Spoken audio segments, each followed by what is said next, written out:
ഈശോ പ്രാർത്ഥിച്ചപ്പോ ഈ പ്രാർത്ഥനയിലുള്ളൊരു നിലവിളി, എന്തിനു വേണ്ടിയാണ് ഈശോ പ്രാർത്ഥിച്ചതെന്നറിയാവോ? ശ്രദ്ധിക്കണം, അച്ഛനൊരു ദൈവശാസ്ത്രം പറയാൻ പോവാണ്.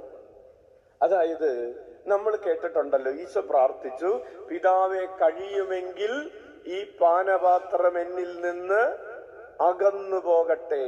അച്ഛന്റെ ചോദ്യം, ഏതാണ് ആ പാനപാത്രം? കുരിശുമരണം എന്ന പാനപാത്രമാണോ? അല്ല എന്നാണ് ഉത്തരം. കാരണം ഈശോ എത്ര പ്രാവശ്യമാണ് ശിഷ്യന്മാരോട് പറഞ്ഞത്? ഞാൻ പീഡിപ്പിക്കപ്പെടുകയും ഉപേക്ഷിക്കപ്പെടുകയും ബന്ധിക്കപ്പെടുകയും പീഡിപ്പിക്കപ്പെടുകയും കൊല്ലപ്പെടുകയും ചെയ്യും, 3-ാം ദിവസം ഉയർത്തെഴുന്നേൽക്കും എന്ന് ഈശോ പറഞ്ഞിട്ടുണ്ടായിരുന്നു. ഈശോ അത് പറഞ്ഞപ്പോൾ പത്രോസ് പറഞ്ഞു, നിനക്കിത് സംഭവിക്കാതിരിക്കട്ടെ എന്ന് പറഞ്ഞപ്പോൾ പത്രോസിനെ ഈശോ എന്താണ് വിളിച്ചത്? സാത്താനെ എന്ന് വിളിച്ചു. അപ്പൊ ഇപ്പൊ ഈശോ എന്താ പറയുന്നത്? എനിക്കിത് സംഭവിക്കാതിരിക്കട്ടെ എന്നാണോ? ഈ കുരിശുമരണം നടക്കാതിരിക്കട്ടെ എന്നാണോ? അല്ല. നമ്മുടെ പൊതുവായിട്ടുള്ളൊരു ധാരണ, ഈശോ പ്രാർത്ഥിച്ചു, കഴിയുമെങ്കിൽ ഈ പാനപാത്രം എന്നിൽ നിന്ന് അകന്നു പോകട്ടെ എന്ന് ഈശോ പ്രാർത്ഥിച്ചതല്ലേ? വാ മക്കളെ, നമുക്കും പ്രാർത്ഥിക്കാം.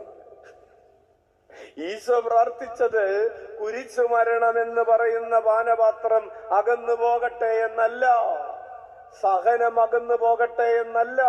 കാരണം ഈശോ ഒരുങ്ങിക്കൊണ്ടിരിക്കുന്നത് മുഴുവൻ തൊട്ടു മുമ്പ് ഗത്സമൻ തോട്ടത്തിൽ പ്രാർത്ഥിക്കുന്നതിന് മുമ്പ് ഈശോ ബലിയർപ്പിച്ചിട്ട് ഈശോ അപ്പമെടുത്ത് വാഴ്ത്തിയിട്ട് പറഞ്ഞതാണ്, ഇത് നിങ്ങൾക്ക് വേണ്ടി അർപ്പിക്കാനിരിക്കുന്ന എന്റെ ശരീരം എന്ന് ഈശോ പറഞ്ഞതാണ്.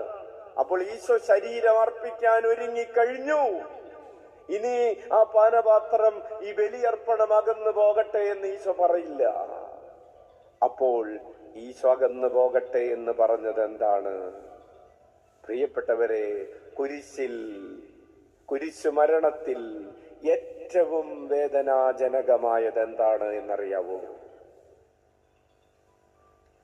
കുരിശിൽ കിടക്കുന്ന ഈശോയ്ക്ക് സഹിക്കാൻ പറ്റാതിരുന്നൊരു വേദന ഏതാണെന്നറിയാവോ? ആ മണിക്കൂർ എന്ന് പറഞ്ഞാൽ ഭൂമിയിലെങ്ങും അന്ധകാരമായിരുന്നു എന്ന് പറയുന്ന മണിക്കൂറുണ്ട്. ശ്രദ്ധിച്ച് കേട്ടാ മനസ്സിലാവുള്ളൂ, അവിടെ മുഴുവൻ കേൾക്കണം, ശരിക്കും കേൾക്ക്.